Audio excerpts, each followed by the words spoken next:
Okay, Vince, as usual, we're having a great conversation before we start recording. And we're just talking about the pandemic. And actually, we started talking about my video blogs on Instagram or my little video hits. The wit and wisdom of Mike Mahler.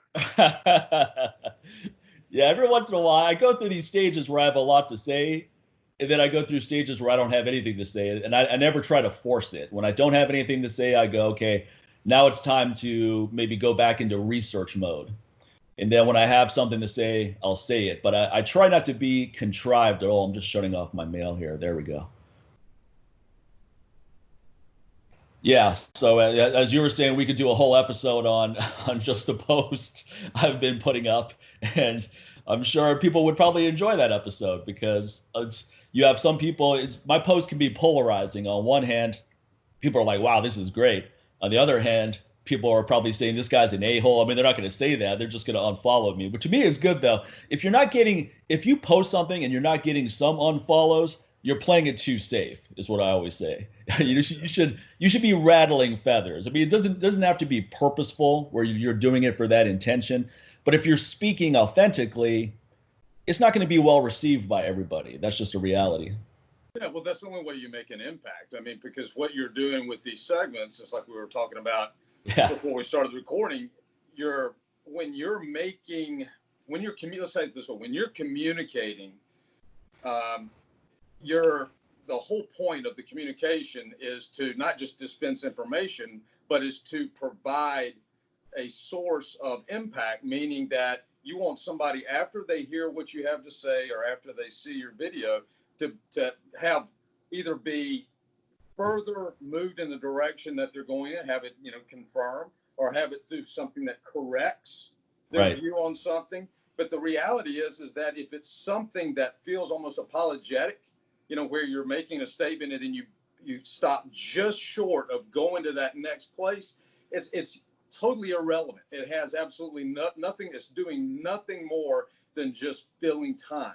So what you're doing is you're providing content, and that content does have some sting to it.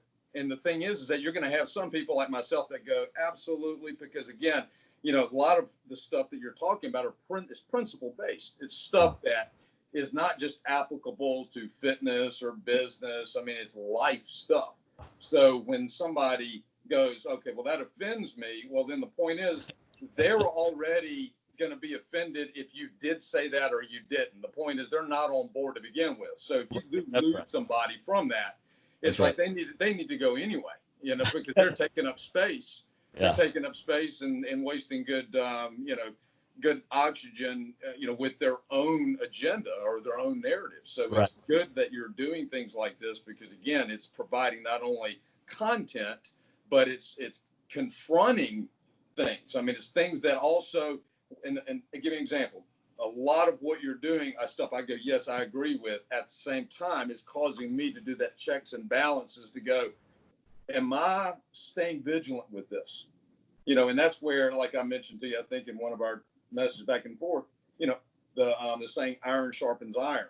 Well, that's not always comfortable.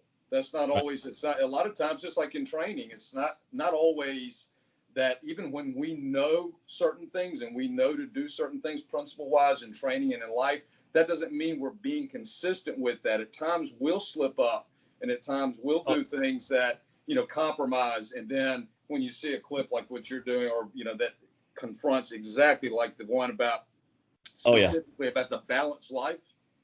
Yes. That right there spoke immediately to me because it was like, exactly. If you're living with the intent of having a balanced life, you're having next to zero productivity because what you're doing is you're by the nature of trying to have balance, there's compromise. Right. Moderation never accomplishes anything. That's right. And so in that sense, when you're saying, hey, if you have to write down your goals and you have to, go through the whole pomp and circumstance and all the mental gymnastics of, making sure you got your ducks in a row. Well, you're already missing it. You're already behind. And it's kind of like what I call, like, even if you have the right information in a situation like this, like getting a wet sponge and putting it on a match and expecting it to be lit. It's just, it isn't going to go anywhere. I mean, it's something that makes you feel good while you're going through that. As an example, some of the most stuck in the same place people I know are the ones that do exactly that. They write everything down. They have their proclamations of what they're going to do every month, and then at the beginning of the year and all that, and they never accomplish anything. They're always going through that same mental masturbation of talking about it but never going anywhere with it. And if they do, they go in a circle. Right. Right. And it's easy to get trapped in that circle and hard to get off of it. It's like the circle of suffering, because you have the illusion that you're actually making forward progress, but you aren't. You're not doing anything tangible that's going to make a big difference. So I think that my whole attitude about having to write goals down is that if you actually have to think about it, it's not a goal that's that important to you. It should be on your mind all the time. I mean, I want to deadlift 605 before the end of the year. So every day I'm thinking about that. Every day I'm thinking about what I can do to further my training progress to hit that goal, whether it's recovery, maybe it's getting a massage, maybe it's restoration, maybe it's training, maybe it's doing auxiliary lifts, maybe it's making sure my nutrition's on point, maybe it's making sure my sleep is on point, making sure my hormones are optimal. But that goal is on my mind all the time. It's not something I have to write down to remind myself. If I have to write it down, then it's not that important because I'm not remembering it. So now that I have to write it down is you can't remember it, it's not that important to you. And I think that's a mistake a lot of people make is they make goals based on the expectations of others, meaning they don't really care about these goals, but they feel like they should. So every year, the most obvious one is I'm going to lose weight and get in shape, the New Year's resolution goals. Now, some people achieve those goals. That's because they actually care to.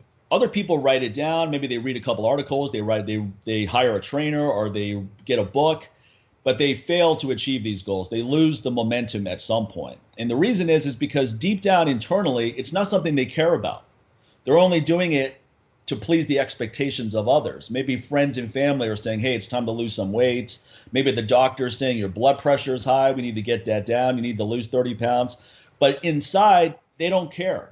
The pleasure of eating garbage food and not training supersedes the discomfort of training and eating healthy. And I think someone like that just needs to be honest. Not everyone's meant to be strong and fit. A lot of people don't care. Forget about not everyone. Most people are not meant to be strong and fit, especially in America, because otherwise everyone would be strong and fit. Yeah, well, it goes right back to the thing about balance. You cannot really be, as you're stating, strong and fit in that level where it's evident with trying to have a balanced life. I mean, you have to have priorities. You're going to have priorities that at times get in the way of normal stuff.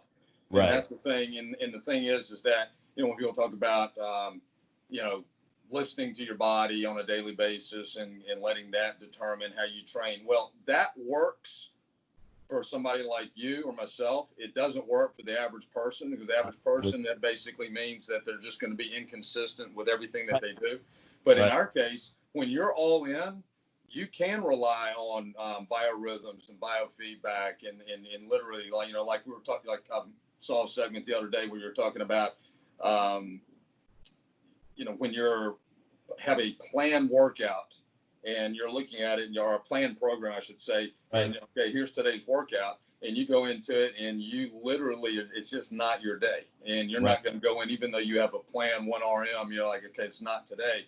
There are days that you might not get enough sleep and everything works against you going in that direction. You've got to be attentive to, in other words, the map or the program has got to be just that. You got to be ready to make those spontaneous detours and be confident in that and not question that, because that happens a lot too with people, is they've always got to question themselves 2 or 3 times, before they make a decision to go forward and things like that. That's why training is such a microcosm of life.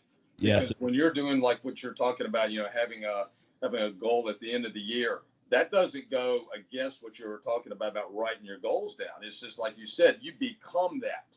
It's not something you have to wake up and remind yourself with. It's not like you get distracted during a given week and go, oh yeah, what was that? Oh, that's right, I want to deadlift over 605. And you don't have to come back to that through some external means. It's something that you're literally living from the inside out, and that goes right back to the need for external gratification. So many people do what they do on a daily basis purely because they want to get some reinforcement. They want to get something from the outside. And usually it's like social media. They got to post their progress. They have to show you how many steps they took that day, or what meal they're eating, that night at whatever restaurants that they go to. I mean, the thing is, or what they're preparing at home. I mean, the thing is that there is such a thing as giving information that people can use. Like, for instance, when you're showing some of your vegan meals and things like that, that's powerful information that people can go, hey, you can actually be a vegan and eat and train the way that Mike trains and have the goals and like that. But I'm talking about when people literally have to do the, hey, look at me. And, right. and we know the difference. It's not, it can look the same. Yeah. It can look the same to the average person. But the thing is that if you're looking and you need that gratification from somebody, or that confirmation of like, good job, then you're not doing it from the inside out. You're doing it for some other reason. And then you do need to write everything down and remind yourself of what you want. But the thing is that those goals will typically be no better than what the paper that they're written on. Because the thing is that you're going to either have to, have so much variety to stay interested in it. And that happens a lot with people too, is they have them like, hey, I'm going to deadlift 605. Well, the point is you don't need variety to keep you interested in that. You don't need somebody going, hey, Mike, what are you up to this week? Hey, man, you're at 480, man. 580. This is great, man. You're doing good. And then you're like, man, thank you. I needed that because I was about ready to cash my chips. And that's how a lot of people live their life. They're about right on the verge of quitting. Whereas when you have something that you literally are all in on, you don't have one foot on the dock. You're not looking at it from the perspective of, I'm in this until, you literally go through it, and anything that does slow you down, say if something like a pandemic slows you down, you just get right back on track as soon as you get that opportunity to, as opposed to like, okay, well, I'm derailed. So now it's a lost cause. Yeah. Unfortunately, I have a nice home gym setup, so I was able to keep my progress going during the pandemic. I have a trap bar, I've got a barbell, I've got kettlebells. So I have plenty to keep going. In fact, there's a rumor that the gyms may be closed again in Vegas at some point because all the numbers are going up, the infection rates are going up. And I was thinking, I enjoy training at the gym. I like seeing people there. I like being in that environment. But if that happens, it's not the worst thing in the world. I've got plenty going on here. But what's also is when you have a goal of what you're trying to achieve, you start coming up with clever ways to make that goal acquisition more efficient. So I've actually never worn a belt when deadlifting. I always deadlift completely raw, never straps and never a belt. So I've never used a belt seriously at all. And I worked up to 585 in 2018. So Mark Philippi told me, if you put a belt on, you're over that 605 point already. No doubt about it. So what I'm going to do is I actually am going to start wearing a belt now. I have one on the way because I feel like I'm strong. I'm strong enough completely raw. And at my age, all it takes is one rep to go bad to really injure yourself with deadlift. So the choices are either stop deadlifting heavy or make it safer. And wearing a belt does make it safer, especially once your technique is good. The mistake a lot of young people make is they can't even deadlift 3 plates yet and they're putting a belt on. You're not strong enough to benefit from a belt, in my opinion. You should at least get to 4 plates, depending on your body weight, maybe higher than that. Because now you've developed real strength, meaning you don't need any assistance tool to execute that strength whenever you want to. Because if you have to apply that strength in a real world situation, you're probably not going to have your belt handy where you get to grab it real quick and put it on. You're going to have to jump into action. So that's one of the reasons why I always like to use minimal equipment. But at this point, I want to be as safe as possible. I love lifting heavy weights. I don't want to stop lifting heavy weights. So how do I do it as safely as possible? Every power lifter is on the same page with wear a belt. It helps provide internal pressure. It protects your lower back. And it's one less thing to think about. So when you're deadlifting heavy now, you're not concerned about your lower back. It's not on your mind. Just like when you have straps, you're not concerned about your grip. You're not concerned about losing the bar. But also what I'm doing is I've got one of these barbells on the way. It's called the Texas Deadlift Barbell, I believe. And it's one of these bars that bends a little bit. It's got a whip. And I'm used to using a bar that doesn't bend at all, no matter how much weight you use at home. It's stiff, super stiff. The bar I use at the gym bends a little bit, but not like this bar that I have on the way. So between the belt and the bar, I'm stacking the deck in my favor to make sure I hit that goal. And who knows, maybe I'll go way beyond it. but I'm doing it in the safest manner possible. Yeah, well, just exactly what you said. And you brought up the thing about straps. And I see straps and belt kind of in the same category. Like I always, with any of my athletes or any of my clients, get your grip strong before you go to straps. Right. You can't use straps to compensate for having an inferior grip. And it would be the same thing with the belt. And the fact that you brought that up, I think that's one of the things that usually gets ignored, in that you want to go as far as you can. And it's usually a lot further than most people think it is without the belt first. Right. And it's the same way when I'm working with professional athletes, and they immediately go to the belt because that's something that they, learned from in high school. But yet you look at their, there's certain energy leaks that they've got in their technique that you can trace back to that. You can trace back to them using a belt. And I know that's a whole topic in itself. But the point is the fact that you brought that up about where you get to where you're mature enough in your training, where belt really does benefit you. And then you're right, it does give you, especially as we age, it gives you that clarity and which is every bit as important, because the last thing that we need as we get older is that little bit of self-preservation that's in the back of our mind when we're going to those heavier lifts, because that's how you get hurt. Yeah, it's actually that it's trying to protect you, but that's how you get hurt, is you go, should I be doing this? And that's the thought. And I know that because I've actually tweaked my back, especially in squats, about 10 years ago, because of that, because of thinking, okay, here, because I'm almost 55 now, and I was in my 40s and going, okay, should I be squatting over 400 pounds anymore? And that thought in the back of your mind is trying to protect you. But what it does is it shuts down a lot of those mechanisms that do protect you.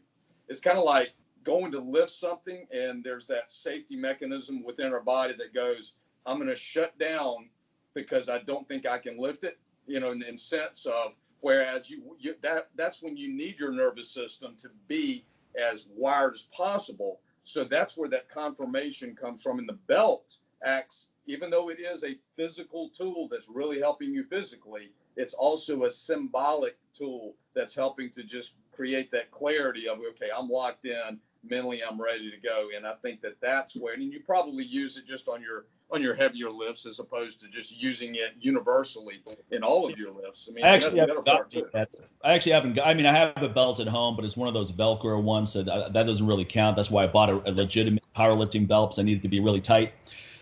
And I actually haven't had a chance to use it yet, but that's the way I plan to use it during my warm-up sets. I mean, I may use it on the warm-up sets initially just to work on the technique of using a belt, because I'm not familiar with using a belt, and I've tried it in the past and it always felt uncomfortable. So I think it would behoove me to use it on the lighter sets just to get the technique right. Once I have the technique, then I would wait until I get to my top sets. But my back is really strong, so it's the opposite of a lot of people. I'm not worried about losing back strength, because I get a lot of that from kettlebells and glute ham raise and what's that one exercise called? Back extensions with the barbell. So I do a lot of stuff to fortify my back. And I think that's a mistake a lot of men, especially young men, make, is they're only working the muscles they see in the mirror.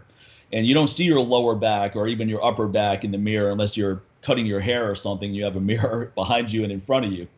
So those aren't the show muscles, as we like to say, but those are the more important muscles. Having a very strong back, a lot of people have back problems. It's not because they exerted their back, it's because they have a weak back. The back is part of your core, the lower back.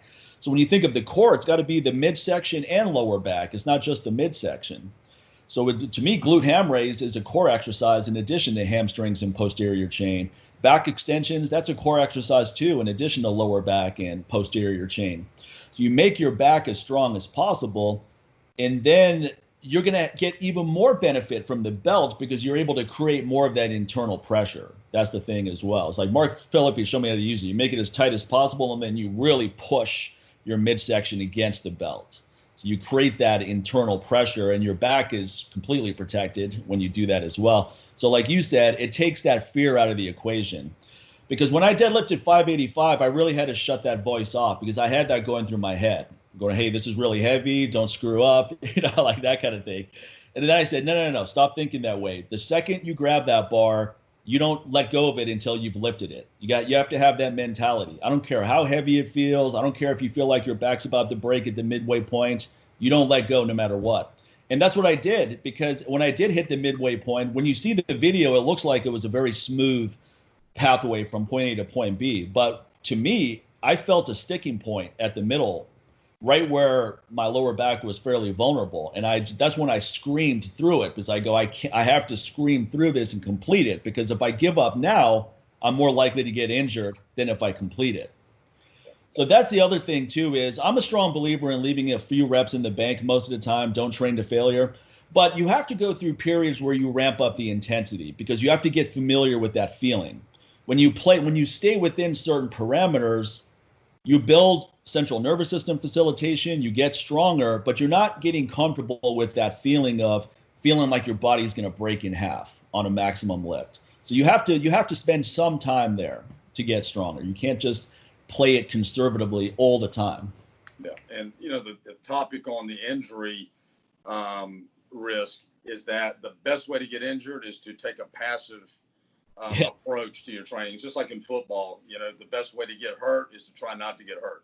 Right. And so the thing is just like with lifting, you've got to literally go in where if you do have that, and again, and I know you probably do the exact same thing. Anytime that I have worked to a personal record, a 1 RM, it's always a process of, once I address the bar, if I have one of those thoughts that comes in that's self-preserving, anything that you have to back off and then re-enter that space again.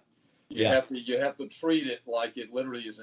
When I say an event, you have to look at it from the perspective of this literally anything could go on around me, and I'm going to be so locked into what I'm doing that I've got to be in that zone, in that space. You can't have somebody talking to you. You can't have stuff going on. You've got to have your own environment. I mean, and I think you set that up with your music and everything. And I've always done the same thing, where I want to be in control of the things that I control 100% of the time, so that the things that I don't control have less impact on me, if that makes any sense. Oh yeah. Because see, when you do that, and a lot of that is just that, having our own ritual that we go through when we do lift. And it could be something, some people are very methodical in the way, for instance, with the deadlift, they're very methodical. When you watch them, they'll go and they'll get in their space, they'll take their grip, and it looks like it's something that takes 10 minutes to be executed. Then you have other guys that will step right into this space, go right to the bar, and it seems like they rip it right off the ground.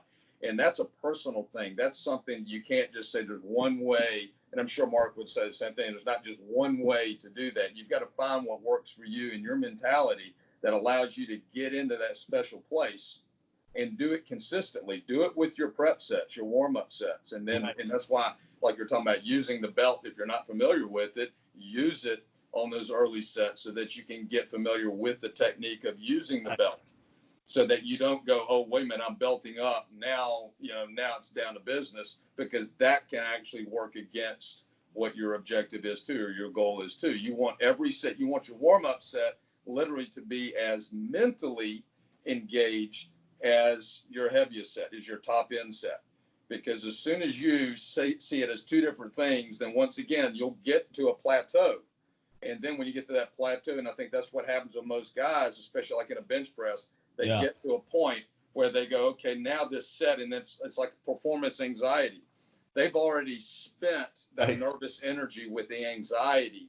Now you want to be ramped up. Okay, there's a difference. I'm not saying that you don't want to be all engaged, but what they're doing is it's that anticipatory anxiety that gets in the way of them being able to utilize that in their lift. And it's really any of these primary lifts. So we're talking about, deadlift, but with squat, bench press, any of those where you literally got to be all in and get in that space. But if you go, for instance, like I get on my guys all the time about if they're, working up to a new PR in the bench press, they'll sit on the bench and then they'll talk back and forth. Their spotter's not even paying attention. And it's like they go through this kind of lackadaisical, aspect. And I'm like, get your ass up. You've already blown your wad right now. I mean, you've already anything that you were going to utilize for this lift, you've already expended. Okay, you got to start over. And then Yeah. when you get into that space, when you get into that performance space, it's got to be all or nothing. And if you do have a reason, if you do have a distraction, come out of it and go back and re-enter. Right. Because that, I find that Mike, is one of the best tools of injury prevention Yeah. that you can have, because it literally does allow all of your energy to be going in the direction of positive action, positive productivity, as opposed to it being dispersed all over the place. And, Right. and I think that happens a lot with guys when they hit plateaus, is they get so anxious over hitting that next number that they're, thinking about it, and what if I don't, and what if I don't this, whatever. And then you've already expended that nervous energy. Right. Right. Now that's such a good point. And also what happens is sometimes just this anticipation. So let's say next Wednesday at 3 p.m., I'm going to deadlift 605. So what am I going to be thinking about from between now and then? Every day I'm going to be going, okay, a couple more days, you got to do it. And you're building up this nervous energy. Now that can work in your favor. It can work against you too. Because what happens if you go through your warm-up sets on that day and everything feels heavy? Are you still going to go for it and fail and be demoralized? Sometimes what happens is I do a PR on a day where I had no plan to do a PR. I'm just going through my warm-up sets and everything feels light. I go, man, everything feels perfect. My technique feels on point. I feel fresh. Everything feels light. I wasn't planning on going for a PR today, but I'm going to do it today because right now is the opportunity, is the window of opportunity. If I wait for 2 or 3 weeks because I wrote that in a program, who knows how I'm going to feel in 2 to 3 weeks. I could be on the downswing of progress, and now I missed the opportunity. Obviously, this is not effective for someone who's a competitive powerlifter because you have to compete on a certain day, but I'm not. I'm just a guy who trains in the gym, so I don't have to worry about competition day. I'm just going for a PR whenever it's the best time to do it. So that's one thing. And the other thing is that one thing I like about training in a commercial gym is that when I go for a PR, it's unusual to see someone lifting that much weight. I go to this low-key family gym. So people are looking, and I can see them looking, I can feel them looking, and I can see them in the mirror looking. Now, for some, that's going to make you get a little bit more nervous, and now you're worried about looking like an idiot if you don't pull it off. To me, it's invigorating because I go, there's no way I'm going to miss this lift with everybody in here, all eyes on me. It gives me a little extra power to pull from. And the other thing is that you can use social media for a similar means, meaning, yes, if you're just posting clips because you want to get people telling you how great you are, you're getting the likes and so forth, that's definitely mental masturbation and it's a waste of time, no doubt about it. But sometimes I film a clip, and just because I'm filming it, I have a better effort knowing that I'm going to be posting it later. Now, some are like, well, you don't have to post it if you screw up. I go, but that's not the way I think about it. I go, I want to post some content later. I want to post a training clip.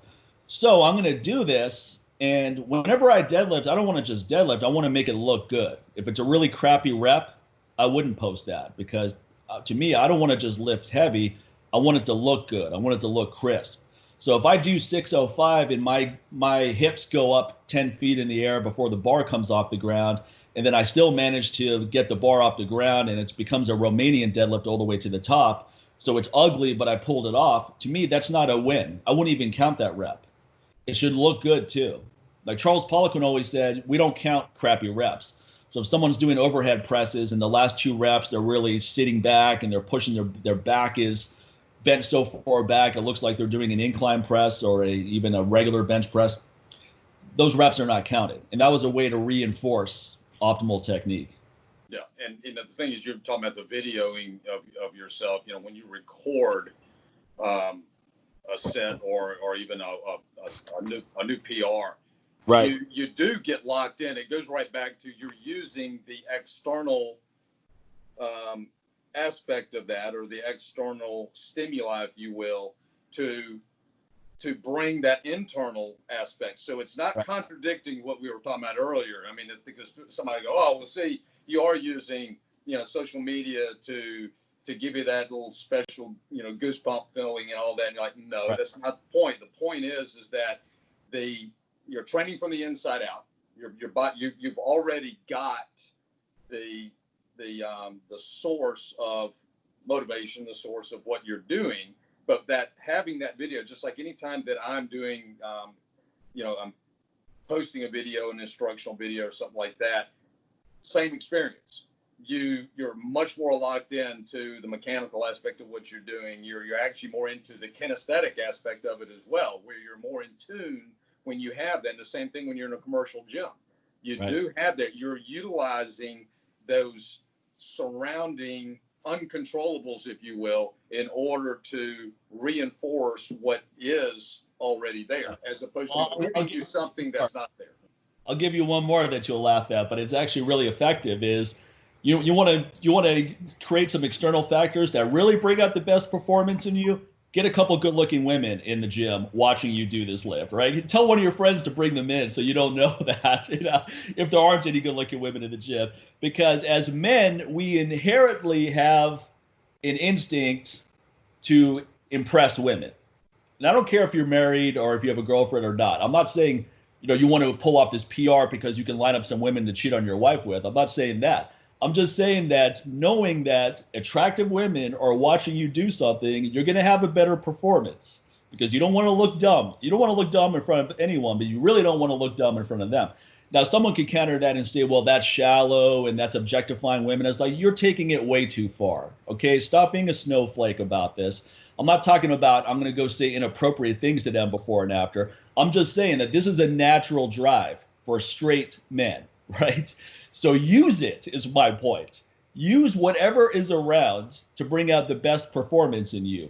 If it's a fear of looking like an idiot in front of people, use that. If it's trying to impress women in the gym, use that. If it's you're going to post it on social media later and you want it to look nice and clean and crisp to improve your brand, use that. What's wrong with using external factors to bring out the best performance in you? Because everyone does it. Any professional athlete, they have their cues, they have their little things they do, they have their rituals they do that some people think are totally irrational. But I don't care what 9-to-5 people think, because what they do is, to me, crazy. I would never want to live that way. So what they think about what I do is they're not in a position to give me any good advice. What we do, lifting heavy weights, especially as you get older, you have to be a little bit crazy to do it, especially at our ages. When you're 20, fine. Everybody wants to be strong when they're 20, no big thing. But when you're 45 and you still care about being strong, then you have a different mentality. When you're 55, you still care about being strong and fit. It's a different mentality. So you use whatever is available, in my opinion. Yeah, and you just brought that topic up about having some ladies in the gym. As an example, one of my small groups of men that I train in the early evenings, there's my other trainer here just started working with a very nice looking young lady. Yeah. All the guys instantly that had been dragging since we started back after reopening, that everything perked up. Everything from the standpoint their posture, the weights that they were using, it just instantly, they did. And the thing is that these are guys that I've been training a long time. They're not here because of the ladies being here. I mean, it's not about them not saying, hey, there's a good looking lady at McConnell's, man, let's go get a lift in. I mean, that's not what they're doing. They're here consistently. Right. And then as soon as this new client started with my other trainer, you could just see the whole energy change in that 5:30 group, 5:30 p.m. group, where most of the time they're like, man, I'm ready to get my lift in and get back home, get back to the wife and kids. No now man look like a wuss in front of a woman. Yeah. Forget about if she's good looking or not. Just a woman, period. Sure. No guy wants to look like a wuss in front of. You don't want to look like a good wuss in front of other guys. You definitely don't want to look like a wuss in front of women. So my attitude though is that forget about what's good and bad. None of these things are good and bad. Can it be effective? Can you use this as a tool to bring out better performance in yourself? And if the answer is yes, then why not utilize that? Now, you have to remember that whatever you do, the woman's not going to be impressed anyway. I've never lifted anything heavy in my life where some lady came over and was like, wow, I just watched you deadlift that much weight. And I got to tell you, I'm really impressed. I find that really sexy as hell. I've never had that. It's all perception. It's all perception. Yeah. And I don't care if that happens. I don't even want that to happen. I'm just focused on what's going to help me execute what I need to do. Yeah. And it goes right back to what hammer over and over and over again. What is the most important quality a man can have in any objective he has? Is clarity, having clarity. And so, because clarity, confidence comes from clarity. Right. And because, people go, well, I'll have clarity when I have confidence. Well, it's too late. Too late. Yeah. You've got to have clarity of purpose in what you're doing. And it goes right back to what we were talking about having the balanced life. When you've got when you're trying to have the balanced life, you never have any clarity.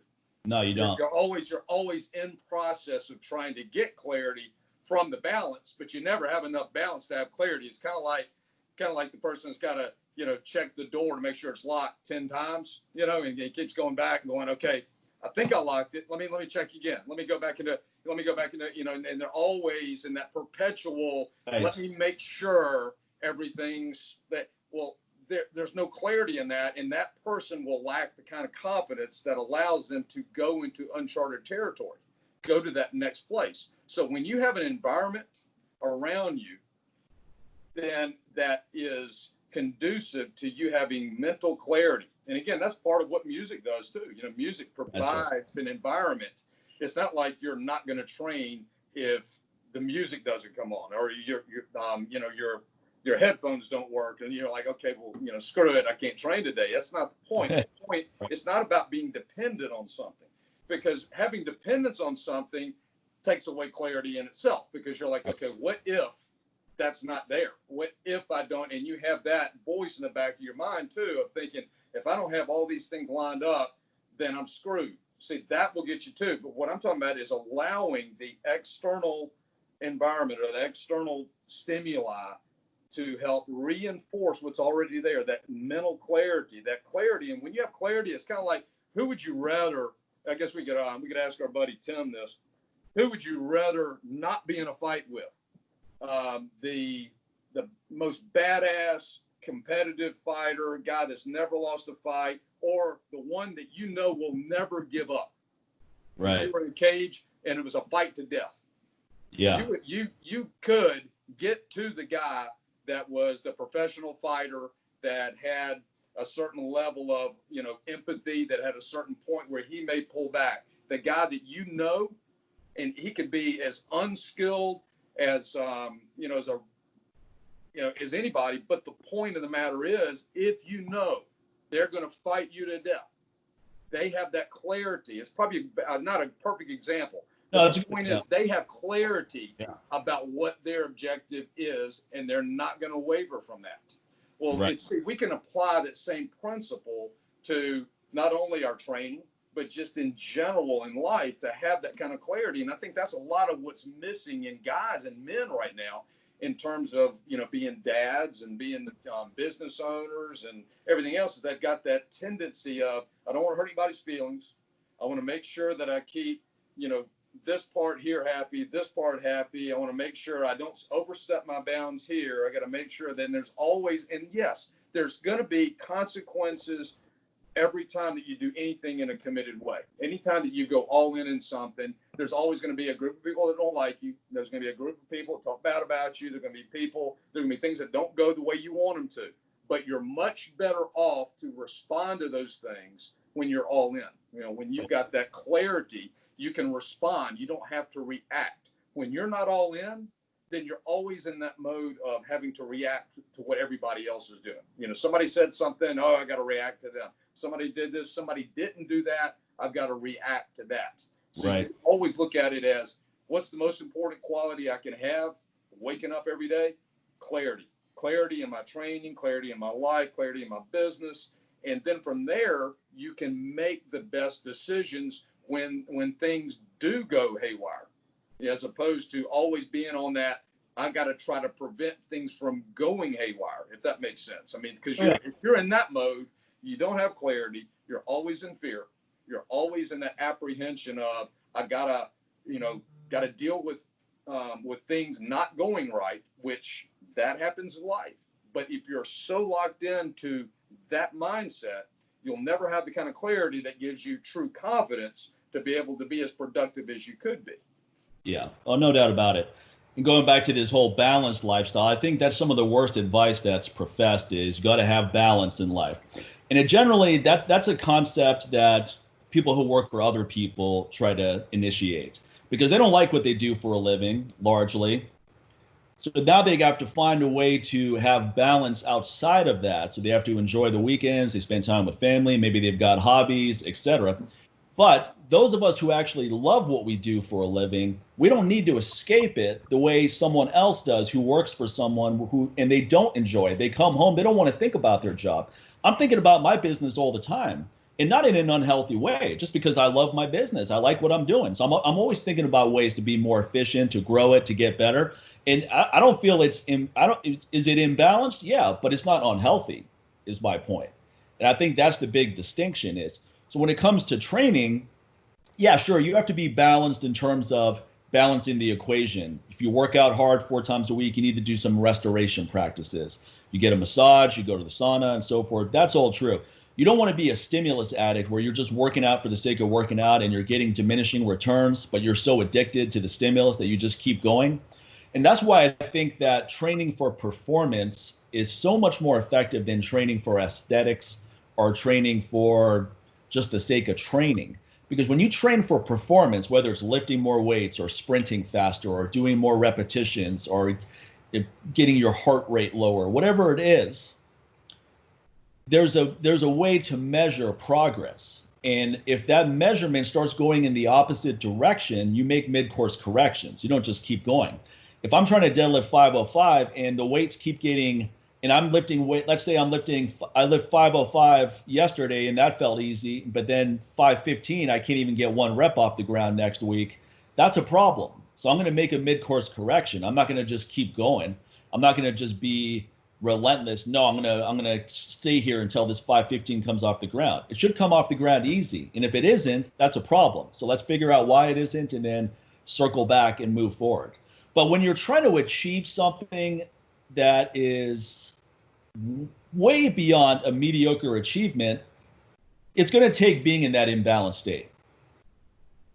You can't have a balanced view of it. And you can't have an attitude of, well, if it happens, great. If it doesn't happen, no big deal. Well, it's not going to happen with that mentality. Nothing impressive happens with the mentality of, let's just see what happens. Let's roll the dice and see how it goes. Yeah, well, it's the same mindset of moderation. Everything in moderation is one of those phrases that I despise because it gives you, yeah. I mean, even if it does have some application for people in general, I mean, like with specific things and go, well, you can do this in moderation, that in moderation, but it's the mindset that it creates that's the real issue. Because when you look at life as you wake up every day with the mindset of, I'm going to live a balanced life and make sure I just get all of my, T's crossed, my I's dotted, and make sure I just don't overdo anything. And I do a little bit of moderation, everything in moderation. Well, then you're basically going in the same, you're a dog chasing its tail. You're going in the same place every day. And that doesn't mean that you wake up with that out of control, hectic, mindset either. It's not about that. It's just the fact is when you balance may be the objective, but living a balanced life is not going to get you to balance. As an example, like when we were talking about earlier, when you have the front of the body and the back of the body, and most people are imbalanced, they're anterior dominant. It doesn't matter, what, if we're talking about an athlete or just in general, and they ignore the back part of their body. So when you design a program, if you know what you're doing, you'll design a program, as we talked about, that's more posterior dominant. Now, somebody look at that and go, well, that's not a balanced program. I'm talking about the average person, the lay person. But look at that and go, that's not a balanced program. You're not doing enough for the front of the body. You're doing all this for the back of the body. And that. Well, the objective is to get to a place of greater balance and stability, but it's an unbalanced way of getting there. So it's the same thing when you have a certain directive in life, a certain mission in life, your life is not going to look balanced to the average person, just like that training program does not look balanced. But the thing is, you don't wake up every day living your life feeling like you're unstable. I mean, you live a very, very balanced life. My point is the result of you living an unbalanced life is that you have balance. is That's that right. it basically comes back to where you do wake up every day and you know exactly where you stand with your values. You look at yourself in the mirror and you go, I know what I'm doing today. I know who I am. I'm not having to question and change and tweak my values every day because I know where I am on this. But yet, if somebody was to follow you around every day and watch, they go, man, Mike, he's anything but a balanced lifestyle, man. He's all in on this and all in on that. And you don't have to question what he's about. You know exactly where you stand, with Mike, exactly where he knows where he stands with you. I mean, the point is that part of it can be very unbalanced, but the ultimate result is that it leads to us having that kind of balance. And I think that's where, that's a good point. And that's ultimately what you were saying, and that really resonated with me, is that I knew where you were going with that. Yeah, I think the way to frame it is we have to go through periods of being severely imbalanced in order to pull things off. But then you have to go through periods of balancing it out for a while to restore, to recover, to recuperate, to give your mind a mental break. So you're constantly going back and forth between these two states. If you're always in an imbalanced state, day after day, month after month, year after year, you're going to burn out.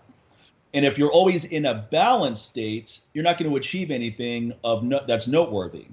So we have to go back between the two, just as if you have to recover after. You don't just work out hard and do nothing to recover. You have to get some good nutrition in. You have to sleep. You have to take your supplements. You have to relax, get a massage, whatever you need to do. But you don't just put in 6 stimulus-based intense workouts a week and then do nothing to prioritize recovery. That's just not going to work. Maybe you go through periods like that. Maybe a couple of weeks you do that because you're just busy and you're in the zone. But at some point, you're going to have to pull things back. Yeah, and like in my line of work, it's all day I'm a solution finder. When I say, I'd rather say that than a problem solver. Because right. You're seeking solutions right. for clients all day long. Now, in order to balance that out, I have to be good at saying no when it's time to say no. Because if I don't, then I just take on more and more and more. And I've done that in the past. And you ultimately, then you find yourself in a ditch. Then because you get derailed from that. And that comes back to that balance and that restoration. If I don't give myself time to say no and to literally have nothing, when somebody will say, well, what are you doing today? I'm nothing. Oh, well, can we do, I said, I'm doing nothing. The point is, I said, that's the whole point, is by design, those days I do nothing. It's not like it's just, I have nothing to do. I choose to do nothing. And like I take the weekends and I don't train clients anymore on the weekends, whereas I used to train 6-7 days a week. But the point is that when somebody says, well, let's do this on Saturday, let's do this. And I said, I told you I'm doing nothing. So the point is, I take my watch off and it allows me to be as imbalanced as I am throughout the week. When I take those 2 days.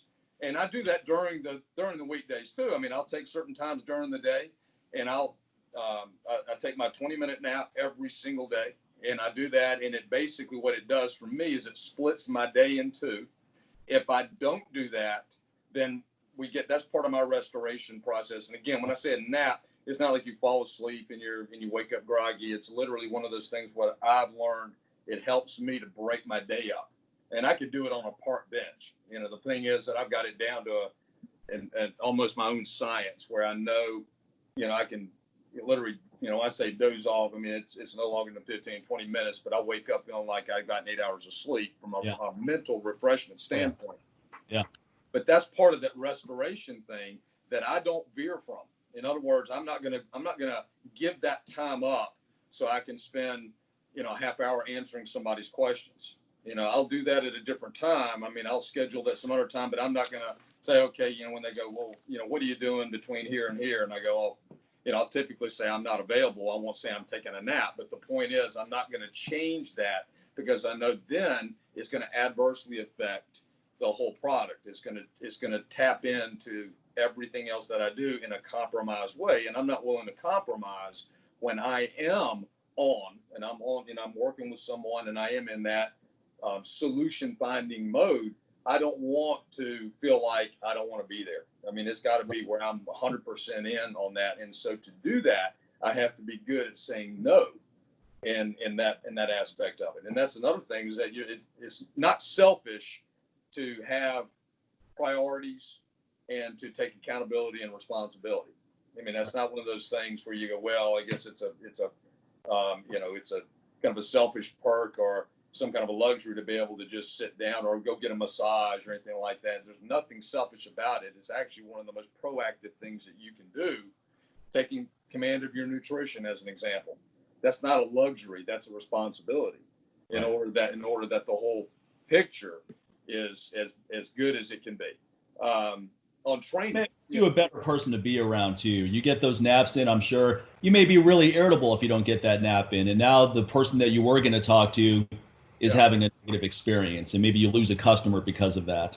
So I think also naps are so important. I actually used to take a nap after every workout. Now I actually take a nap before workouts, 15, 20 minutes. And the reason why is because it allows my mind to make a transition, because I'm working, I'm talking to people on the phone, etc. I'm doing a show like this, and it's all stuff I enjoy, but it is an expenditure of energy. So if I lie down, and I've got this red light device that I use to increase mitochondria in the cells. So I have it on the floor. I just lie down in front of it, put some good music on, 15 minutes, turn around and let it hit my back for another 5-10 minutes. And I do this before I go to the gym, and now I'm refreshed and ready to go. Because talking is a huge expenditure of energy, especially if it's someone you don't enjoy talking to. Now it's a really big increase in energy. I remember I had a business meeting one time, and it was with people I didn't really care to talk to.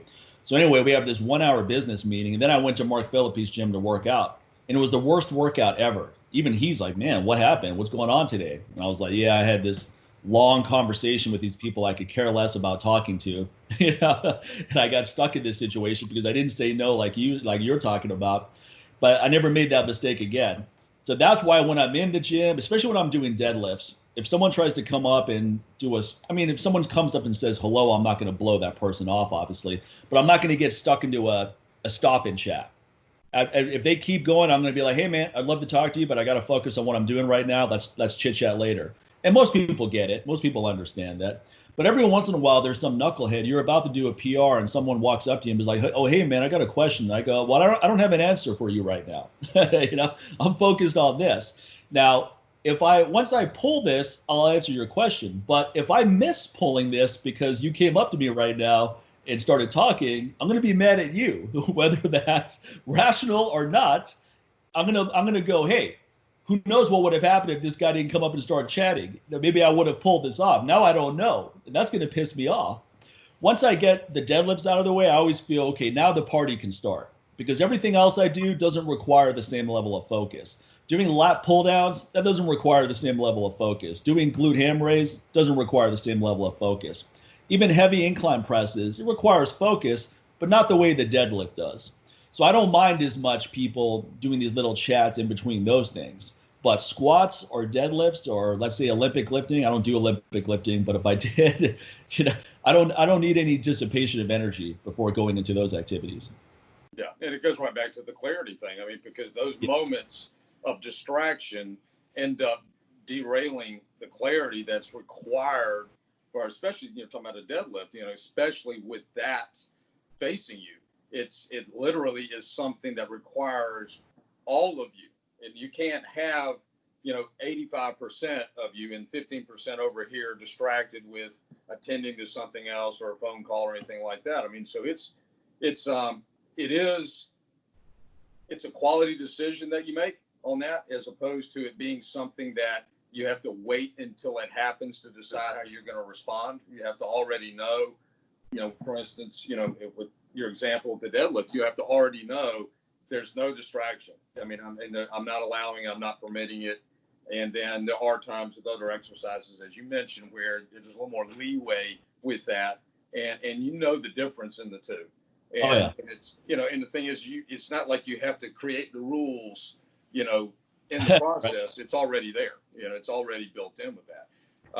Another thing about, we're talking about, restoration and so forth, something that I've learned a lot over the last 10, I think we talked about this last time you and I talked. I did the podcast about training frequency and about how for me, I've found that my body responds better to higher frequency and leaving something in the tank. Yeah, me too. Workout. That being said, there are times, as you mentioned earlier, those select times where we go ahead and take it to that limit.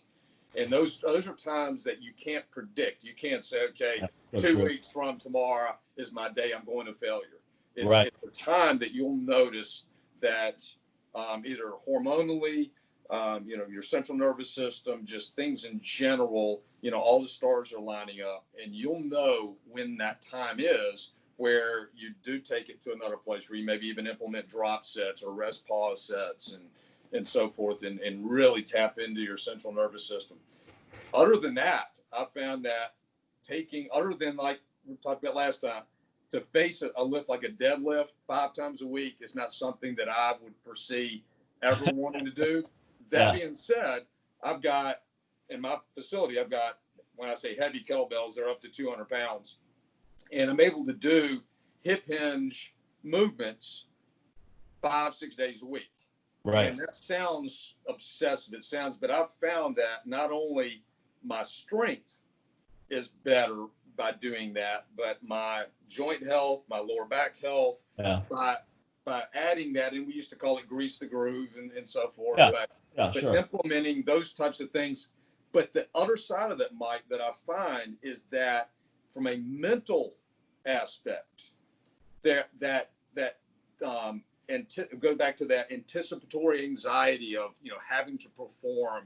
Okay, hey, it's deadlift day, it's squat day, it's upper body push day, whatever it is. I mean, I do total body workouts. I mean, I look at it from the perspective of the whole body, but the point is, so it's not like I have a chest day and a back day, but the point is, I have certain days that I do go heavy, and the rest of the time I'll really do look at it as keeping that flow going from the standpoint. And then I find that my heavier days from a mental perspective are far better when I have not been, a week or 5 days since I've done that particular movement pattern. I agree completely. If I have a heavy deadlift day, let's say it's Monday, and that's where I'm going to go above 5 plates, that workout will be so much better if I had a couple light workouts. Let's say where I just did 315, 365, no more than 405, just getting that things dialed in. Because now there's a feeling of familiarity. It's not a 1 week's a long time to go between an exercise.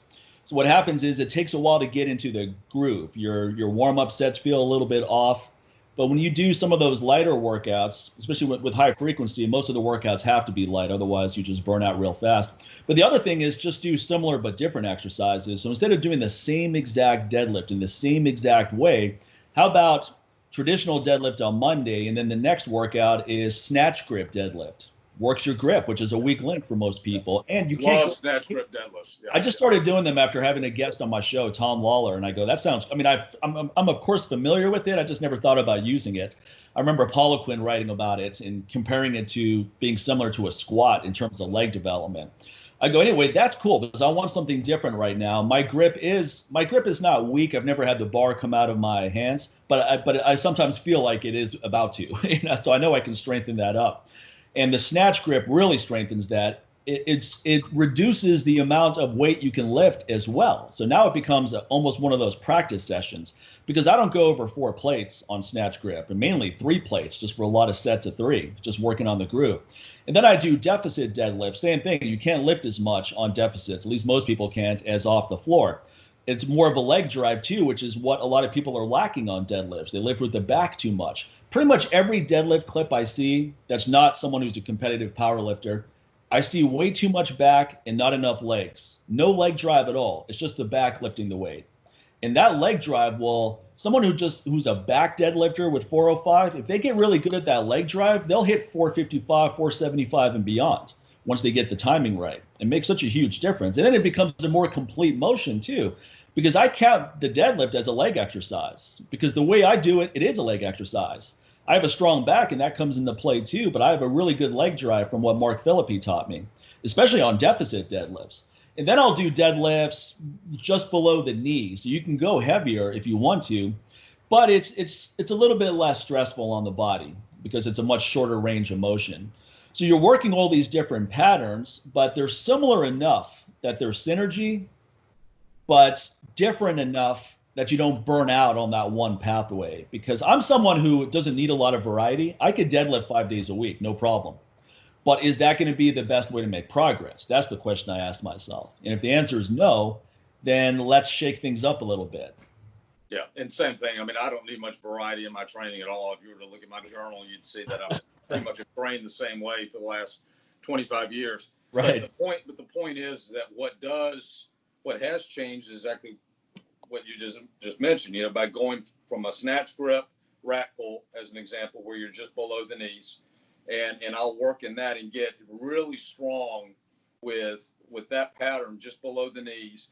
I find that has a very relevant, very direct carryover to conventional deadlift. I mean, and that's another thing, because you're developing not only your grip, but your upper back musculature in a unique way. Yeah. And then it gives you, when I say variety, just like we're talking about, we can do the same thing over and over again, but it gives you constructive variety, as opposed to the type of variety somebody goes, well, I'm not going to the gym today because I'm bored. Well, again, we can do the same exact lifts over and over and over again, and I'm still training and loving it. So it's not about that. It's just that I know that my body, especially at almost 55, and I keep going back to that number. I mean, I could be 85 saying the same thing. You do need the variety, that which variety makes. There's a quote that I have, that variety makes that which is best better. Yeah.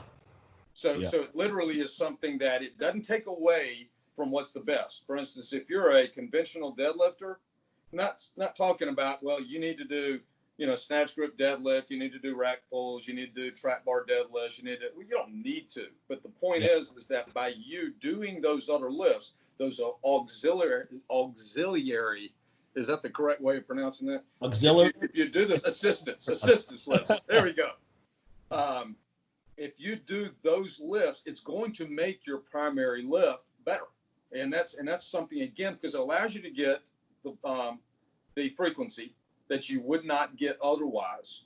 And and then even if I'm deadlifting, if I'm doing RDLs with I find one of my favorite variations right now is to do RDLs with heavy kettlebells with the band attached, so that I'm getting that accommodating resistance up at the top that you obviously don't get with a conventional deadlift. And there's something about the way that the band can attach to the kettlebells, and working up to say 48 kilogram kettlebells, one in each hand, with a relatively strong band, not one so strong that it destroys the movement pattern, but enough to where you're getting the resistance through the full range of motion. And what you do is you stand on the band and you loop the band through the handle of each kettlebell. I find that right there, it's something that I do every Sunday in my home gym or my garage gym.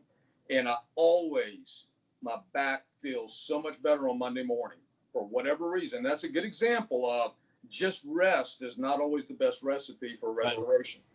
Oh, it's true. Whereas typically Monday mornings would not be a good day for my lower back. It would be something because of either doing a little bit of yard work and doing some other stuff that I typically don't do during the week. On the weekends, I would always come in Monday and then my back would just be kind of cranky and ornery. Well, by adding that in, it's had a therapeutic effect. Oh, yeah. And it's something you go, doing deadlifts with 48 kilogram kettlebells and a band, how is that going to be therapeutic? Well, in essence, it really has been and is, and it actually helps me look forward to those heavier deadlift days. Right. That's the other important point right there, is that if you're training heavy all the time, you're not going to look forward to it after a while. You're going to dread it, going, I got to go back in today and do 550 again. But like today, for example, I'm going to do some of those snatch grip deadlifts, and I probably won't go heavier than 315 or 365. But that's actually a good thing, because I don't want to go heavier than that. I already had a heavy day. I had a heavy day yesterday, not on deadlifts, but leg work. And then I had a heavy day on Monday. So I want to work out today because I enjoy it, but I want to do something that's actually useful as well. So doing the snatch grip allows me to go heavy for that lift, but heavy for that lift is not systemically heavy for my entire body. And then I can push the auxiliary lifts a lot harder, such as glute ham raise, because it's not it's not really a compound exercise. I mean, obviously it works more than the hamstrings, but it's not a compound exercise the way squats and deadlifts are. So the auxiliary moves I can push a lot harder without burning out. Back extension, same things. I can go really heavy on that. And especially on a day where I'm not going heavy on deadlifts, because when I go really heavy on deadlifts, I don't really want to go heavy on glute ham raise or back extensions. But a day like today, if I'm doing snatch grip, I have a lot of energy left over afterwards. And now I can hit some of these other motions, some of these other assistance exercises pretty hard. Yeah, and also what it does, from a psychological standpoint, is it takes some of the anxiety away from that primary day, because Right. Hey, I've already hit that movement pattern. It was lighter weight or whatever. But the point is, you mentally are thinking, I've at least gotten some work in. I've gotten some work in, so that when you do go to that primary deadlift day, or if it was a squat day, doesn't matter what lift we're talking about, I find less of that. I mean, you always want to have a little bit of pressure about with your training. It's not like I'm saying you want to walk in and go, hey, it really doesn't matter what happens today. You always want to have that. But the point is, you don't need that added anxiety to what you do. And it's like I use the example with when somebody does high intensity intervals as their cardio, and they go into it with this balls to the wall mindset of, I got to kill myself today. I mean, I literally got to, and it's like with sprints. You and I are both big believers in sprints. Right. And you're not, what happens is, it's not that you're taking that passive approach. When I say, you don't go into it with that, I've got to crush myself mindset. It's not, you actually will produce, and I've actually tested myself on this. You produce a better level of workload when you're not trying to make it happen, as opposed to when you bring that added stress. And I'm not talking about the external stuff like we talked about earlier. I'm talking about, this is internally driven. This is something where, you literally, I've got to, if I'm going to hit, do 10 40-yard sprints or 10 50-yard sprints, I got to go all out. The point is that when you look at it, and I teach guys when they have to run 110s for football, they have to run 20, 24, 25, 110s. I tell them the same thing. You got to look at it as one rep at a time. Right. And you look at, and you want to start strong and finish stronger. Now, what I mean by that is, say if you're doing a 30-second interval on a bike. This is something most people can understand from an example standpoint. Say if they're on a spin bike or a stationary bike, and they're doing intervals. There's a program I do called Sprint 8, where you go all out for 30 seconds, and then you've got 90 seconds recovery. You go all out for 30 seconds, 90 seconds recovery. Right. And you do that for 8 cycles. When you sprint that 30 seconds with the mindset of the first 10 seconds, I'm finding my rhythm, and then I'm going to build over the next 10 seconds, and then I'm going all out for the final 30 seconds, or the final 10 seconds. That totals 30 seconds. My intensity level, as well as my heart rate, will go higher. I will get more work done than if I try to go all out for the entire 30 seconds. Now, that sounds contradictory, because it sounds like, okay, well, you're not going all out for 30 seconds, but yet I'm producing more work by not adding that anxiety to, I got to crush myself in this 30 seconds every rep. What it reminds me of is just accelerating a car. If the light turns green and you just slam the pedal, trying to go, what happens? The car jumps forward and then it catches up. But if you just push it down and let the speed go up, and as the speed goes up, you push it down a little bit more, now you'll have a smooth acceleration. So I like what you're saying. It sounds as if this is a great way to have a smooth acceleration, because what happens is a lot of people try to explode at the starting point, and then they're playing catch up. Their body's not ready for that acceleration yet. But if you come out a little bit slower and then you start accelerating, and then when you get towards the end, you really accelerate, that actually makes a lot of sense to me. And then the thing is, you're producing more work.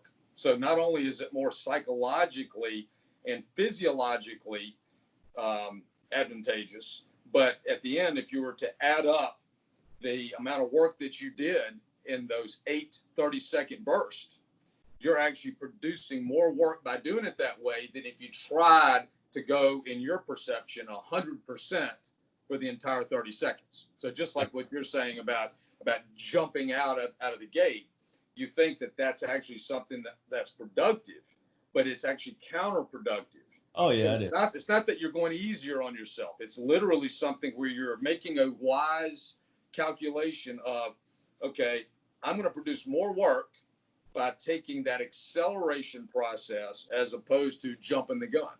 And Absolutely. yeah, and that's something that a lot of people, when they start getting that aspect to their high intensity interval training, as well as the other part of that, is that, and it's a whole nother topic, but I wanted to touch on this because it's something that I get asked about a lot with when it comes down to cardiovascular training, is Right. that the recovery needs to be recovery.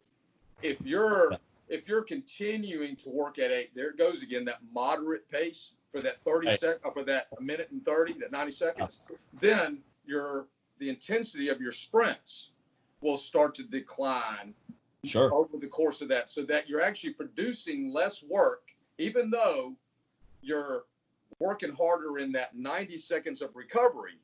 You're working too hard to allow for the intensity of the sprint to be where it needs to be for you to get the training effect that you're training for.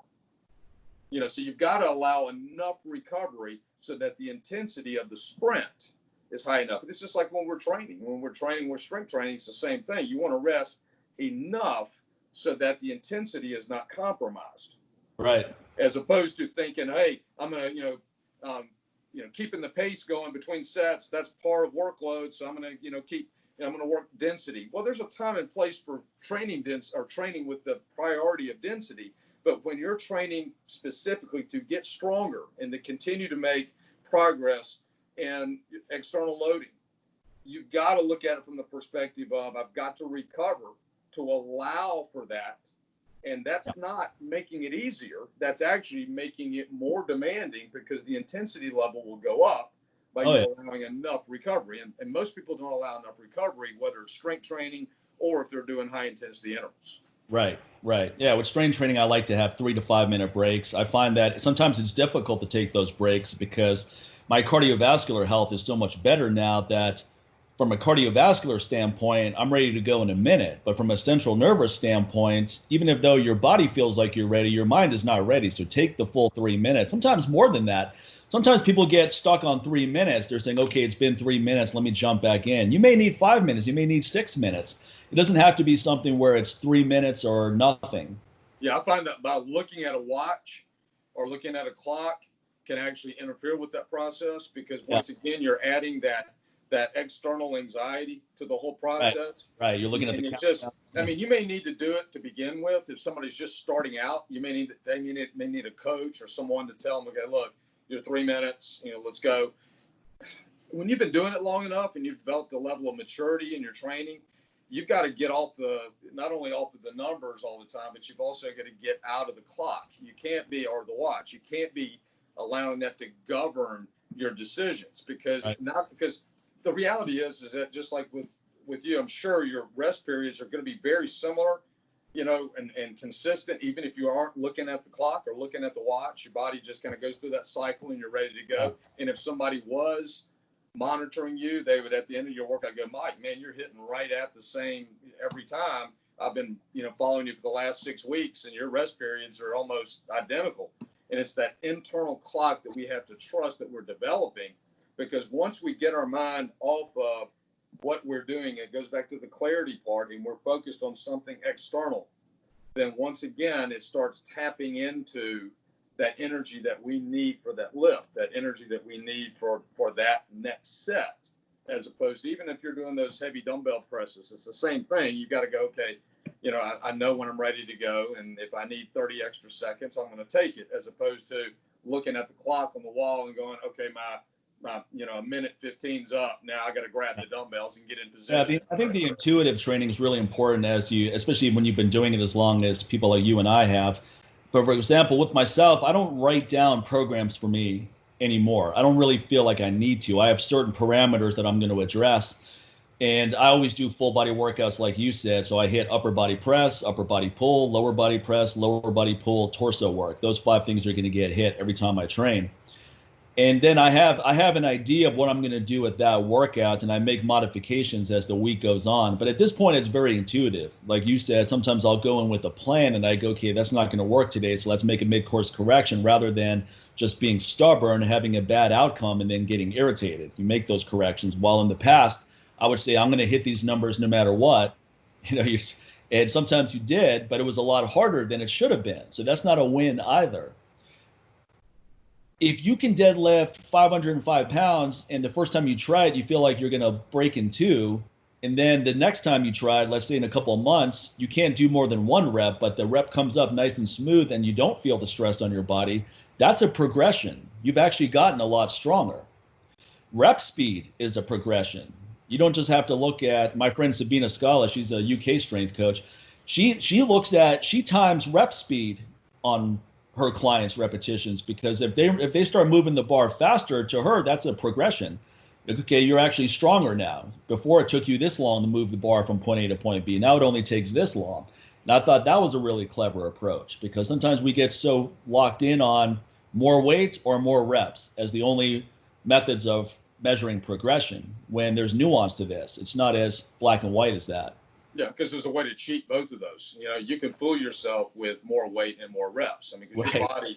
your body is an amazing adaptive mechanism from the standpoint of it's got an ego that is involved in the process. So when you, for instance, take us out of the equation, if you've got a client that you're working with or a young athlete that you're working with, and you say, okay, last workout, we hit this for X amount of reps. Now we're going to go this amount of weight and we're going to go this many reps. Well, they're going to do whatever they have to do to get those reps in. And the thing is that it's not going to be the same set. It's not, or the same, it's going to be a different version of what they did before. Right. And that was always, with escalating density training and things like that. That was always the only gripe that I had about that style of training, is that you're trying to surpass your rep count from last time. And CrossFit, another example of that's one of the big problems with CrossFit, is that especially new trainees, you put them in these circuits where the goal is more reps at whatever cost. I go, if it's not more reps if the technique is compromised though. So if you're doing push-ups and the last 10 reps you're only doing half reps, or you're on your knees now, those are not push-ups.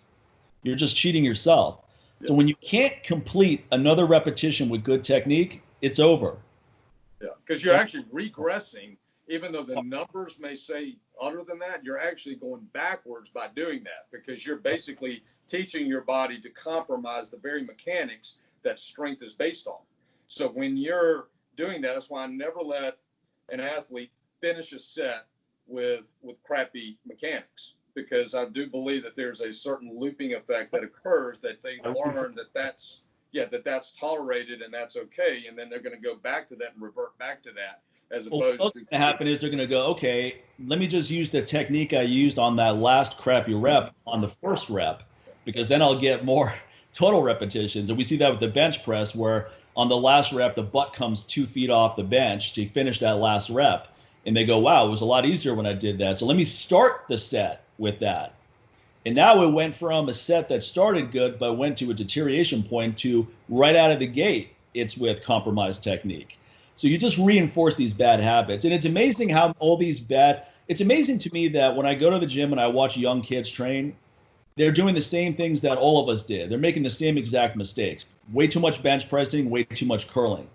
And you have to wonder, why does this bad advice keep getting passed down from generation to generation? Because that's what I did when I was in high school. Friends used to come over and we would just bench press and curl. We didn't do any leg work. We didn't do any rows. I didn't even know what a bent over row was till I got to maybe college or something, and it got more balanced with my training. But it seems like these bad habits just keep getting passed down. Or maybe it's something where people keep choosing the best, or the bench press and curls, or variations of the two, because those are what address the show muscles. So maybe that's the motivation more than anything else. Well, they're easy to do, and they're easy to do wrong. Yeah. with the perception that you're making progress. Right. Because you can cheat on both of those enough, especially if you have a guy or two guys spotting you on the bench press, and you're thinking, okay, I went from 115, now I'm up to 185, and you're like, no, you have two guys doing upright rows on the side of you. The point is Right. that, and with curls, what started out as a curl then becomes, something more like a reverse grip clean. It's on that end, so it's easy to feel gratification from doing those two lifts because it's something that most people are identified with those, especially early on.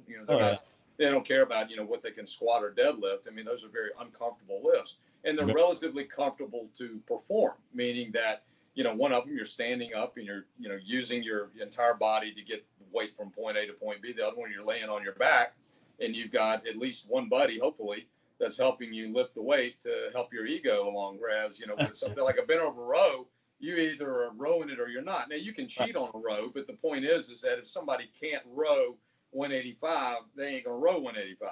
It is what it is. They're gonna bend over and snap in two. That's so right. It really comes back to, falling towards what is the easiest to implement, and then what is the easiest to cheat on to make it appear to not only yourself, but people, whoever's in your little circle there, that you're actually making progress. Because the thing is that it always comes back to cause and effect.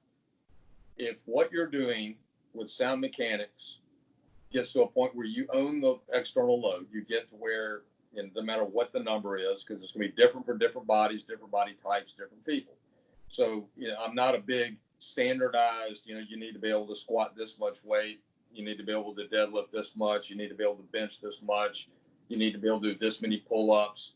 And then that'll determine whether you're, an advanced trainee or an advanced athlete. I think most of that is really just, it's irrelevant because there's so many variables that play into that.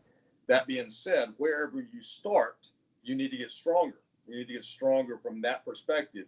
The only foundation you have is mechanical integrity. Because once you throw that out the door, then it's like, all bets are off. It's something that's totally different, and there's no way to really assess if you're making progress or not. So if you're, doing a squat and you're squatting, say 185, and you're a 14-year-old high school kid, and then you go to 225 and it looks like something worse than a really bad good morning. Right. And call that, and you go 3 inches down, you come back up, and I've seen the videos. I've seen the videos in local high schools, and they send them to me and go, "What do you think?" And it's one of those things where I go, there's the problem right there, because again, you're looking at it from a numerical standpoint as opposed to that same athlete taking that 185 and getting to where they own that 185, right, and then a jump to 195 with the same sets and reps is huge progress. And then you can continue to make progress due to the mechanical integrity that's there. You don't get to a certain point where mechanical integrity doesn't matter. For instance, you're not getting to 505 if you go, okay, I got to here. Now to get to 505, I'm throwing the principle of mechanical integrity out the door. I'm just going to completely forget about that, and I'm going to do something different so I can move 505. You're staying true to the same pattern that you would use at 315, at 405, any progression up that you're using for those poundages, you're going to use the same thing for 505 in order for that to happen. Absolutely. Yeah, that's my attitude is when I film a clip and post it, I want people to see that looks like it was easy, whether it felt easy or not. And also, if you look at my warm-up sets versus my top set, the technique should be exactly the same. It shouldn't be compromised in any way. Those are signs of success. And I like what you said about owning the weight, because that's what I want to do with 605. I want to get up to 605, and then I want to lock that weight in, where it's not necessarily something I can do anytime I want, but I'm always in the ballpark of that.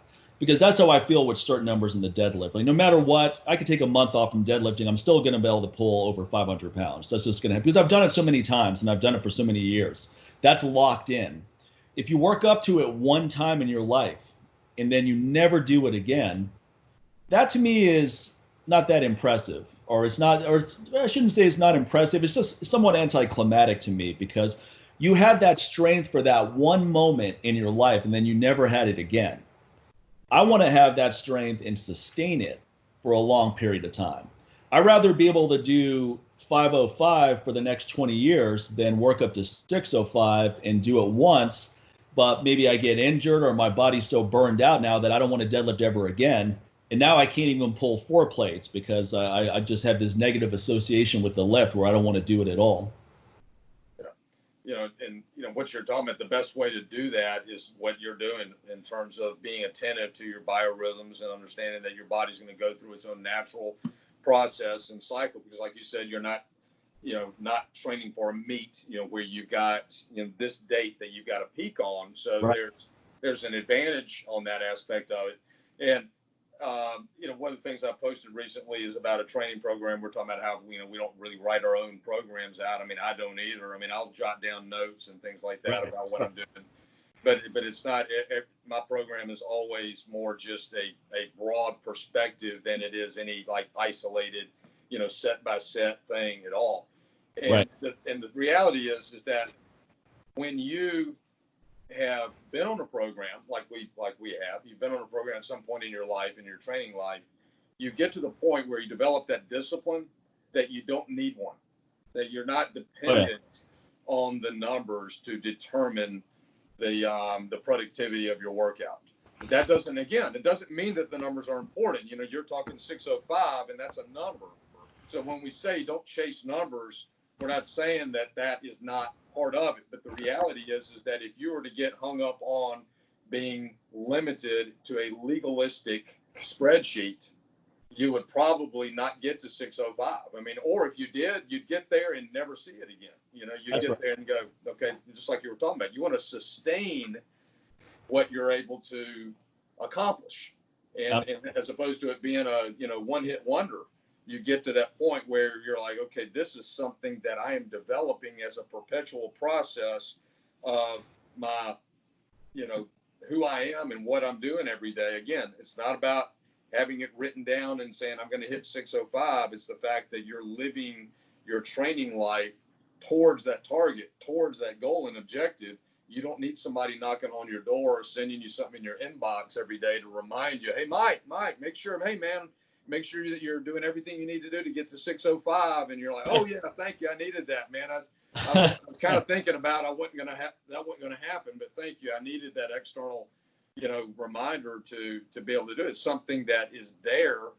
And then with that, you're able to make the adjustments and then also be able to pull back on the throttle when you need to too, be able to pump the brakes a little bit whenever that opportunity is there. And then you realize. I think people overvalue motivation. They feel like they need motivation for everything. And some trainers get flack because their clients say, you're not motivating me enough, meaning you're not saying, good job, oh, you can do another rep and all that. But what they are doing is putting together programs that get these clients results. So the client is getting stronger and in better shape. That should be motivation enough. Why do you need to hear a bunch of banter to feel more motivated? But what keeps me motivated is not variety in training. It's not someone telling me I should train. It's actually making progress in some way, whether it's more weight, more reps, or better technique, or faster rep speed, whatever it is. I'm a dopamine-driven person, meaning that I want a reward system. A reward system is what motivates me. So when I go put in a good workout, I achieve that reward pathway, and then I feel good. I feel good about it.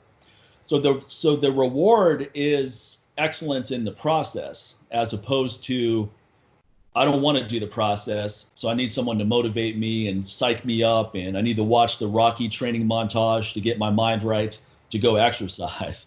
That's too much. If you need that much motivation to do something, it's a battle of attrition, and battles of attrition always end the same way. Battles of willpower always end the same way, and not in your favor. It has to be this paradigm shift. I mean, my attitude is if you want to get strong and fit, it's going to be really difficult. Just the fact that you want to do it is not going to make it easier. It's going to be difficult. So you know that going in. The reason why you're able to handle that adversity, though, is because you want the outcome. Yeah, and that's also why I don't do 12-week programs or 6-week programs.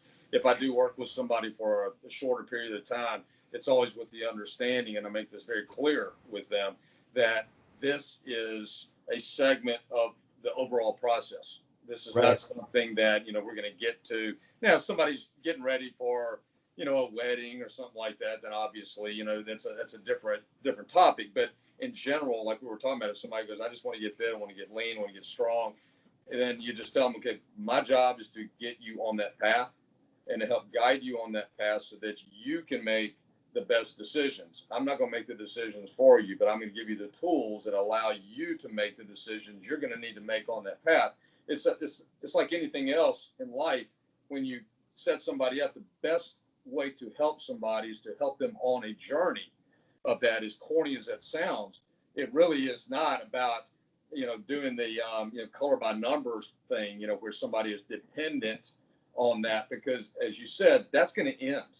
That has a lifespan, and when it ends, then they're like, okay, now what? What do I do now? And if you haven't learned the principles that allow you to make the best decisions to continue on that perpetual process, well, you're going to quit. I mean, it's human nature, because nobody likes to fail at anything. So what they typically do is they'll choose to quit. They'll find some excuse of why they have to quit. They'll self-rejection. sabotage. Yeah, I like to call it self-rejection, where you reject yourself before you give anyone else a chance. Like, hey, I'm going to start this business. Oh, no, it's not going to work out, so why bother? There you go, self-rejection. Right, yeah. People would rather be right. Yeah. And in that situation, they would rather predict themselves into failure and have a certain sense of gratification from that than they would to sustain and then get it to work. Smart. I talked myself out of this bad idea. It's like, well, you didn't know if it was a good or a bad idea until you put it out there. And the worst one is, the most obvious one is that a man being too scared to ask a woman out on a date or start a conversation. So he just says, she wouldn't be interested in me. Why would she be interested in me? I'm nothing, right? Now you don't have to go get rejected. You already rejected yourself. But you could have been wrong too. She could have been very interested in you. You could have ended up marrying this woman for all you know. You never know. It's just one more of those missed opportunities, and it's not because she rejected you, it's because you rejected yourself. Yeah. So I think self-rejection is actually a prolific problem, and not just with men, with women too. It's just with people, where they're their yeah but people, as I like to call them, where they ask for advice and you give it and they say yeah but. It's like, well, why are you even asking me for advice? You're just trying to disqualify anything I'm saying. So don't bother asking me for advice if you're not going to be open to actually using any of it. I'm not saying you have to use it, but someone who's way more successful than you is taking the time to give you advice. You should shut up and listen. You might actually learn a few things. Yeah, that goes back. It goes back to your post on assholes. And man, did that resonate with me, because it is. And people ask, and they ask to get either confirmation of what they've already decided to do, right, or if it doesn't line up with their perception of what they're willing to do, right, then they reject it. That's because right. If it's something that causes them to get out of what, comfort zone, if you will, or whatever it is, that they're already willing to do, then they're not going to do it. It's like if somebody goes, how much do you charge, or whatever, and it's like, they're already, to ask the question, usually means, if that's the first question, not the second question, if the first question somebody asks you is how much do you charge, over 9 out of 10 times, that's not the best client you're going to have. I mean, just if that's the first thing out of their mouth, and that would be in that same kind of category of being an asshole. Now, when somebody comes to you and they go, hey, I need to pick your brain on something. I need to spend some time going over this issue I'm dealing with, and what is your opinion on this? And then you literally are like, okay, have you already made your mind up? If you've already made your mind up, I need to know that before we, even take another step forward in this conversation, because a lot of the time what it is somebody has already made a very unpopular decision, and they're going around and they just need somebody to say, hey, bless your heart, I understand,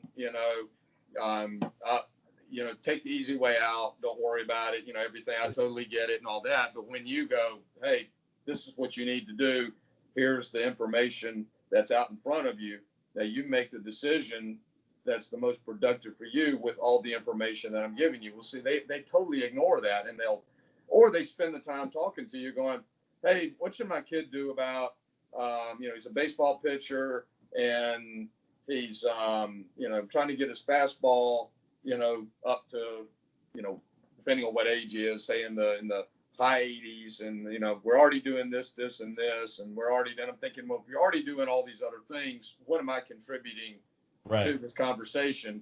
If it's something that's going to be tangible and something that, or if you already made your mind up, watch how quickly everything changes when you ask that question, because then they know because you'll get an immediate response. If somebody hasn't made their mind up, they'll immediately respond with, hey, no, look, I'm really looking for some help in this. We've tried all these other things. We really need to know a path to get on. But if you do ask them that question, if you already made your mind up, that usually is the litmus test for somebody like that, because they'll look at you with that, he's on to me, that kind of look, because that they've already, and it saves you a lot of time that you could be putting towards something else, with that, because that goes into it. And again, I mentioned my wife's a family law attorney. She goes through it all the time. People call her up and say, hey, look, I've already got an attorney. but I need to know him, but I want free advice from you. That's the other one that cracks me up. A lot of people do that with me. They'll go, hey, I went to my doctor and I did some blood work. Here's what he had to say. I wanted to get your input. I was like, well, my input comes with a cost, just like your doctor's input comes with a cost. And people are often like, oh, can you just take a quick look? I go, no, I can't take a quick look. This is complex stuff. I'm not going to be able to take a quick look and give you any usable feedback. I'm going to have to spend some time looking at it, and then I'm going to have to think about it for a while. But the best part is I don't even do it when people are willing to pay. So I love shooting people down when before they even have a chance to shoot me down. I go, you know what? This falls under my consulting services fees, and I'm actually not doing any consulting right now. So best of luck to you. They're like, well, wait a minute, how much do you charge? What about this? All of a sudden, now they're begging to pay me to look at their lab work. So now I have the upper hand. I could do it, but I don't want to do it, which is why I shoot it down. I just send them to someone else that I think would be a good fit. But just the fact that they even come to me after they've paid their doctor, now they want my free advice. Or they're like, oh, my doctor doesn't know jack shit. I need to talk to someone who's knowledgeable. I was like, yeah, but are you willing to pay someone who's knowledgeable? Because what you're telling me is you paid a doctor who doesn't know jack shit, and now you're coming to me because you think I know what I'm talking about, but you're not willing to pay me because I'm not a doctor. So what's up with that? To me, it's really disrespectful. It actually really pisses me off. It used to really get me angry. Now I just say, hey, look, I don't even want to do it, even if you're willing to pay whatever I'm willing to charge. So it's easy. So I get to just, boom, shoot you down. Or if a customer comes along who's rude, saying, well, I'm thinking about buying this, but, blah, blah, blah, blah, blah. I go, don't even bother thinking about buying it. Your business is not welcome. If you try to buy it, I'm going to refund it immediately. And they're like, well, wait a minute. They're like, that's totally unprofessional. I was like, no, it's not unprofessional. I go, this is my business. I decide who gets to buy my stuff. And I don't like the idea of some a-hole benefiting from what I have to offer either. That bothers me. Sometimes 99% of my customers are awesome people, but every once in a while you get this one dipshit through, and sometimes you ask yourself, what about my website was appealing to you? Because you're the antithesis of my message. So what made you think that anything I have to offer was a fit for your bitch ass? And sometimes I actually think that. I don't say it to the person, but in my mind I'm going, man, I can't believe.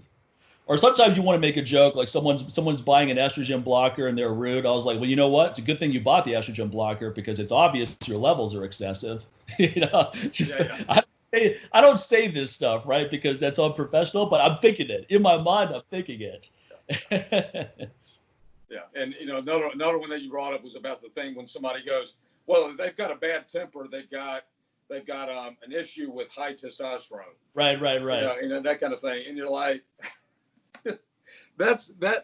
that assumption, it always cracks me up, because always the healthiest from a hormonal standpoint, men that I know and that I've always known don't react. Yeah. They just don't, and the ones that do are the ones that are always on that bottom rung. % of the time. Yeah. my testosterone has never been higher than it is right now. And I'm obviously a very intense person, but I'm not a rude person, and I'm not someone who loses my temper easily.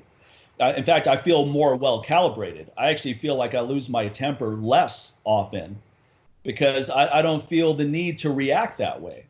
It doesn't bother me the way, like, I don't feel the need to do an ego defense and all that.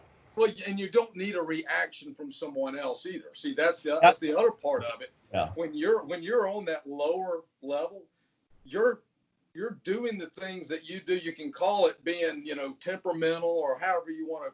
It doesn't matter what term somebody gives it, but you're looking to control somebody else because you don't have control.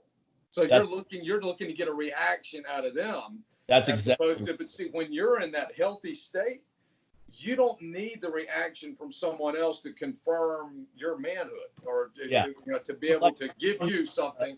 Yeah. You don't need to instigate these situations. That's it. Yeah, that's it. You're trying to create these opportunities to show how tough you are. It's like, oh, I'm going to go off on this person, and then they're going to go off on me, and then I'm going to go off on them even harder and shut them up, put them in their place. Yeah, you're right. You're right. That it's the same exact line of thinking. Yeah, the guys that I've ever been around that are the most out of control, say if we're at a concert or something like that and somebody says something to them or they get all bent out of shape or anywhere in a public setting, are always the ones that are, have been seeing a physician for being low testosterone and they're on this, they've got all the symptoms that point to that, every aspect of them from belly fat to, they're classic examples of exactly what you would call somebody that does not have a healthy hormonal state. They're the ones that are real quick to react to any time, whether it's driving or anything else. And so that rhetoric of, well, if you've got high testosterone, you're going to be quick and fly off the handle. You're going to go and, always be looking for the fight. You're going to be one that stands up for what's right all the time. And I'm like, well, yeah, you do. When you are in a healthy hormonal state, you do make stands, but you don't need people to agree with that stand for you to sustain it. If that makes any sense. It's not like you need, you're good being alone. You're okay with everything. You don't need the peanut gallery to come up and confirm your position, and that's the aspect that, again, not just by getting older, but as by getting more mature, you realize you get maturity is a point, as you well know, you get to where you're good being the only one that stands at a certain place at a certain given time. And you're perfectly fine with that. And that's something that I think that a lot of people, if they're really honest with themselves, well, the only way that I would ever, stand on that or be in that situation is if I have at least a few people that'll support me in it, as an example. And so, and again, it goes right back to, you're not trying, just like when you disagree with someone, you're not trying to be disagreeable or trying to be difficult when you tell somebody, look, I don't have time to, unless you sign up for, my consultation service, I don't have time for you. You're not trying to be difficult. You're just basically being true to the principles that you're living by. Yeah. And so it's more that than it is, anything else. So at this point in my career, if it's something I don't want to do, I don't care what the financial upside is. I just because I value my time. I make good money already, so I'm not concerned about making the maximum amount of money, but being unhappy. So if it's not something I want to do or I'm excited about it, and that I'm in the luxurious position of not having to do things I don't want to do, then why am I doing them? There's really no good reason for me doing them. But hey, Vince, I actually have to wrap this up. We've actually been on for an hour and 43 minutes. Yeah. So we've had a great conversation. I'm sure you have things to do. But real quick, what's your Instagram handle? And I'm going to put that in the show notes too, as well as your website, and we'll just direct people there. McConnell Performance. I believe it's McConnell_performance is the Instagram. Yeah, Instagram, and then website, McConnell Athletics. Awesome. So what I'm going to do is I'm going to download this episode. I'm going to upload it onto YouTube tonight. But before then, I'm going to make these 3-minute clips like you've seen me do with all my other guests. And what I'll do is I'll start putting those up. I'll tag you in those.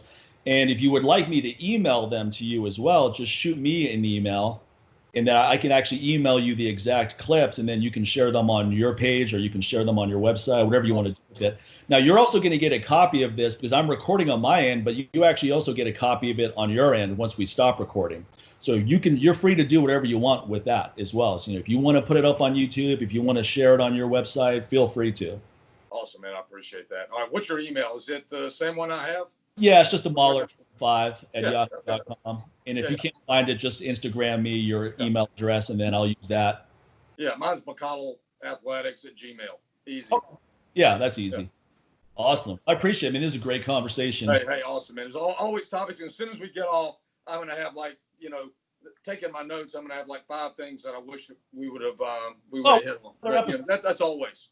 Yeah, we'll do another episode soon. This awesome. Definitely won't be. I started doing this YouTube show maybe about a month ago, and I'm loving it. So I'm still doing the podcast with Sincere, but I like doing this as well because it's audio visual content. It's also good for YouTube. I wanted to build up that audience a bit, and it's great content for Instagram. Because like I said, you make these 2-3-minute clips. Most people on Instagram, they may not go watch a 2-hour episode, but they may watch 2 to 3 minutes. So I actually get more views on these clips than the actual episode for those reasons. So it can be used as a medium in the ADD world that we're in right now. So that's the other plus with it. Yeah. Awesome conversation. Great. I'm going to go ahead and stop recording just to make sure we don't lose anything here.